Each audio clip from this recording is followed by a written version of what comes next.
Premium ဆန်နဲ့အာလူးမာလာလှလှလေးအမြန်လောက်စားလို့ရပါရဲ့ရှင်။မာလာအနှစ်ကိုနှမ်းမြေပဲထောင်တို့မဟုတ်မြေပဲထောပတ်တကြားတို့ထည့်ပြီးမှုေပေးပါ။အနံလေးပုံမှုအောင်နဲ့၆မသွားအောင်ရေလေးနည်းနည်းထည့်ပြီး microwave ထဲမှာစက္ကန့်20နှွေးပေးလိုက်ပါတယ်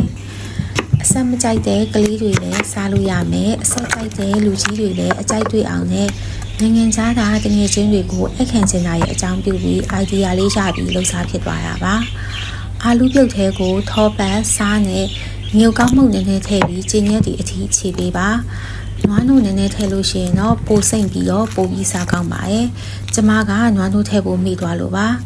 မာလာအရတာခက်ပြင်းပြင်းကြိုက်လို့ရှိရင်တော့အာလူးထဲမှာမာလာ sauce ထည့်ပြီးခြေလို့ရှိရင်လည်းအရတာက share ပါပဲရှင်ပုံမှန်အရင်စားဖို့နေကြအာလူးချောင်းမာလာထက်ပိုပြီးစားကောင်းလို့လုံနည်းလေးလာမျှဝေပေးရပါ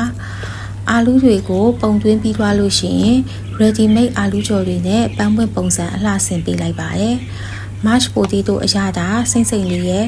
မာလာအနက်မှုန့်မွေးဆက်ဆက်လေးနဲ့အာလူးကြော်ကျွတ်ကျွတ်လေးပေါင်းစပ်မှုကအရန်ကိုလိုက်ဖက်ပြီးတော့စားပြီးရင်စားကြပါပဲရှင်။နောက်ဗီဒီယိုလေးမှာပြန်ဆုံမယ်နော်။အဆုံးထိကြည့်ပေးတာကျေးဇူးပါ။